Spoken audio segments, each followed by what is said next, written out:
প্রীতি এবং শুভেচ্ছা নিন। সাজ্জাদ কাদির এই মুহূর্তে আপনাদের সামনে কথা বলতে এসেছি। এবার ভারতীয় সেনাপ্রধান 5 আগস্ট এবং বর্তমান বাংলাদেশ সম্পর্কে মুখ খুললেন। এই প্রসঙ্গটি নিয়ে আপনাদের সামনে কথা বলবো। খবরে প্রকাশ যে বাংলাদেশে যখন গত আগস্ট মাসে ক্ষমতার পালাবদল হয়, তখন ভারতের সেনাপ্রধান জেনারেল উপেন্দ্র ত্রিবেদী বাংলাদেশে তার কাউন্টার পার্ট জেনারেল ওয়াকারুজ্জামানের সাথে সার্বক্ষণিক যোগাযোগে ছিলেন বলে জানিয়েছেন। আজ সোমবার 13 জানুয়ারি দিল্লিতে ভারতীয় সেনাবাহিনীর বার্ষিক সংবাদ সম্মেলনে জেনারেল ত্রিবেদী সাংবাদিকদের কাছে এ মন্তব্য করেন। বাংলাদেশ নিয়ে এক প্রশ্নের জবাবে মিস্টার দ্বিবেদী বলেন, আজকের তারিখে আমাদের কোনো পক্ষেরই আক্রান্ত হওয়ার কোনো সম্ভাবনা নেই। আমরা সে দেশের সেনাপ্রধানের সঙ্গেও নিয়মিত যোগাযোগে আছি। বস্তুত সে দেশে যখন পালাবদল ঘটল, তখনও আমরা নিজেদের মধ্যে সবসময় যোগাযোগ রেখে চলছিলাম। এরপর গত 20 নভেম্বরও আমাদের মধ্যে একটা ভিডিও কনফারেন্স হয়েছে। দুই দেশের সামরিক বাহিনীর মধ্যে সম্পর্ক স্বাভাবিকভাবেই চলছে, বলছিলেন মিস্টার দ্বিবেদী। প্রসঙ্গত, গত 5 আগস্ট বাংলাদেশের তৎকালীন প্রধানমন্ত্রী শেখ হাসিনা ক্ষমতা থেকে অপসারিত হয়ে দেশ ত্যাগ করেন এবং বাংলাদেশের একটি মিলিটারি এয়ারক্রাফটে করে দিল্লির কাছে হিন্ডন এয়ারবেসে এসে অবতরণ করেন। তখন থেকে 5 মাসের বেশি সময় ধরে তিনি ভারতেই রয়েছেন। আজ ভারতের সেনাপ্রধান কার্যত এটাই নিশ্চিত করলেন যে সাবেক প্রধানমন্ত্রী দেশ ছাড়ার এই প্রক্রিয়াটা দু দেশের সেনাবাহিনীর মধ্যে সমন্বয় রেখেই সম্পন্ন হয়েছিল।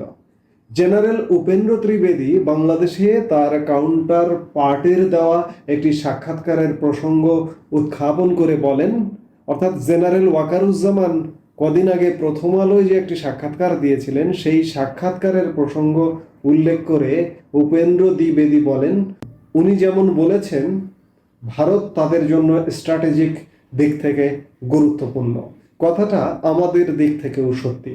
আমরা পরস্পরের প্রতিবেশী, আমাদের একসঙ্গেই থাকতে হবে ও পরস্পরকে বুঝতে হবে। যে কোনো ধরনের শত্রুতা আমাদের উভয়ের জন্যই হানিকর হবে। ভারত ও বাংলাদেশের মধ্যে সামরিক সম্পর্ক ও সহযোগিতায় আগের মতোই অব্যাহত আছে বলে তিনি জানান। আমাদের অফিসাররাও এনডিসির জন্য যথারীতি সেখানে গেছেন। আমাদের এখানে ন্যাশনাল ডিফেন্স কলেজ আছে। এখানে দেশি বিদেশি সারা পৃথিবীর সামরিক বাহিনীর মানুষ এই যে ন্যাশনাল ডিফেন্স কলেজে একটা এনডিসি কোর্স করতে আসে। ভারতীয় সেনা প্রধান উপেন্দ্র দ্বিবেদী সেটাই বোঝাতে চেয়েছেন যে এই যে পরিস্থিতি চলছে এই 5-6 মাস ধরে, এর মধ্যেও এনডিসি কোর্স করবার জন্য ভারতীয় সৈন্যরা কিন্তু বাংলাদেশে এসছে। ওদিক থেকে কোনো সমস্যা নেই। শুধু তিনি বলছেন যে বাংলাদেশের দিক থেকে কোনো সমস্যা নেই, শুধু আমাদের যে যৌথ সামরিক মহড়া হওয়ার কথা ছিল সেটা বর্তমান পরিস্থিতির কারণে পিছিয়ে দেওয়া হয়েছে। পরিস্থিতির উন্নতি হলে সেটাও অনুষ্ঠিত হবে, জানান জেনারেল দ্বিবেদী। তবে তিনি সেই সঙ্গে যোগ করেন, দুই দেশের সম্পর্ক তখনই স্বাভাবিক হবে যখন একটি নির্বাচিত সরকার বাংলাদেশে ক্ষমতায় আসবে। যদি আপনারা দুই দেশের সম্পর্কের কথা বলেন, সেটা ওখানে নির্বাচিত সরকার না আসা পর্যন্ত সম্ভব নয়। তবে দুই দেশের সেনাবাহিনীর মধ্যে সম্পর্ক একদম ঠিক আছে, সব মসৃণভাবে চলছে বলে মন্তব্য করেন ভারতীয় সেনা প্রধান উপেন্দ্র দ্বিবেদী। একটা চমৎকার একটা স্টেটমেন্ট পাওয়া গেল ভারতীয় সেনাপ্রধান জেনারেল উপেন্দ্র দ্বিবেদীর। 5 আগস্ট সময়ে কি হয়েছে, বর্তমানে ভারত বাংলাদেশ সেনাবাহিনী পর্যায়ে কি ঘটছে, সেগুলো তার বক্তব্যে আমরা পেলাম। দুদেশের যে প্রশিক্ষণ ট্রেনিং, আমাদের এখানে এনডিসি কোর্স করতে আসছেন তারা, কিংবা যৌথ সামরিক মহড়া হয় সেটি সাময়িকভাবে বন্ধ আছে, বিষয়গুলো পরিষ্কার করেছেন। এবং একই সাথে তিনি বলছেন যে আমাদের সেনাপ্রধান জেনারেল ওয়াকারুজ্জামান ভারতের প্রয়োজনীয়তার কথা বলছেন। একইভাবে ভারতীয় সেনাপ্রধান উপেন্দ্র দ্বিবেদীর কণ্ঠেও সেটি উচ্চারিত হলো যে দুই দেশ একসাথেই থাকতে হবে, পাশাপাশি থাকতে হবে। এই যে কিছু মানুষ আছে না, যে বলে আমরা 3 দিনের মধ্যে 4 দিনের মধ্যে কলকাতা দখল করব, এগুলো হচ্ছে ভাঁওতাবাজ, এগুলো হচ্ছে উস্কানিদাতা কথাবার্তা। এই যে দেখুন, দু দেশের সেনা প্রধানের বক্তব্য কিন্তু বাংলাদেশ ভারতের জনগণের জন্য একটি আশার কথা, আশ্বস্ত হওয়ার মতো কথা। ভারতীয় সেনাপ্রধান উপেন্দ্র দ্বিবেদী আরেকটি খুব গুরুত্বপূর্ণ কথা বলেছেন যে এই যে বর্তমান যে ইউনূস সরকার, এই সরকারটির আসলে ভারতের কাছে মূল্য নেই এবং ভারতের সেনাবাহিনীর কাছেও মূল্য নেই। তিনি এটি জোর দিয়ে বলেছেন যে নির্বাচিত সরকার আসলে এই যে সম্পর্কটি যেটি আছে এটি একদম স্বাভাবিক হয়ে উঠবে। তো সেই জায়গায় আমরা সবাই চাইছি, সারা পৃথিবী চাইছে, বাংলাদেশের আপামর জনগণ চাইছে যে একটি দ্রুত নির্বাচন। কিসের ডিসেম্বর? 2025-এর ডিসেম্বর আর 26-এর প্রথমার্ধ, এগুলো বাদ দিতে হবে। বাদ দিয়ে আগামী জুনের আগেই নির্বাচন হয়ে যেতে হবে। এটাই হচ্ছে সমাধান। দেশকে বাঁচাতে হলে, আমাদের আন্তর্জাতিক সম্পর্কগুলো বাঁচাতে হলে অতি দ্রুত নির্বাচন হতে হবে। কারণ এই সরকারের, আমি ওই যে বাংলায় একটা কথা বলি যে আমরা সাধারণত কথ্য ভাষায় বলি তোমার বেল নাই। বাংলাদেশের ইউনূস সরকারের বেল নাই, ভারতের কাছেও বেল নেই।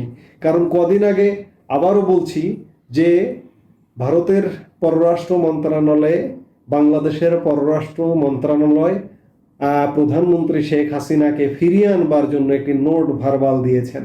সেই নোট ভার্বাল দেওয়ার ক্ষেত্রে ভারতের পররাষ্ট্র মন্ত্রণালয় থেকে প্রশ্ন উঠেছে যে একটি অনির্বাচিত সরকার একটি দেশের নির্বাচিত সরকারকে এমন চিঠি দিতে পারে কিনা। অর্থাৎ ইউনূস সরকারকে বেল দেয়নি। তেমনি এই যে সেনাপ্রধান উপেন্দ্র দ্বিবেদী, তার কথাই স্পষ্ট যে বাংলাদেশে শীঘ্রই একটি নির্বাচন হতে হবে, গণতান্ত্রিক পরিবেশ ফিরে আসতে হবে এবং একটি নির্বাচিত সরকার আসতে হবে। দুই দেশের সেনা প্রধান বা সেনাবাহিনীর মধ্যে কিন্তু সম্পর্ক একদম স্বাভাবিক আছে এবং ভারত কিন্তু উত্তেজনার কথা কখনোই বলেনি, ভারতের জনগণও কখনো বলে না। বাংলাদেশের এই যে একটি অন্তর্বর্তীকালীন সরকার, এই সরকারের ভাবে সাপে মনে হয় যে কি না কি।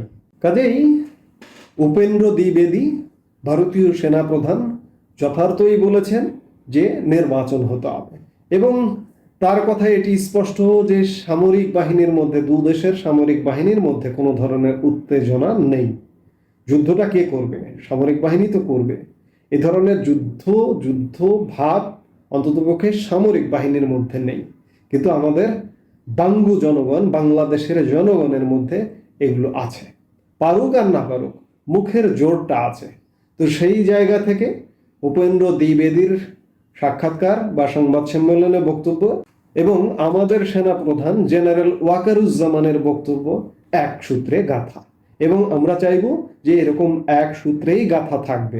সেই সাথে আমরা বলবো যে অতি দ্রুত বাংলাদেশে একটি সাধারণ নির্বাচন অনুষ্ঠিত হবে এবং নির্বাচিত সরকারের হাতে ক্ষমতা হস্তান্তর করে বর্তমান যে ইউনূস সরকার আছে, ইউনূস সরকার বিদায় নেবে।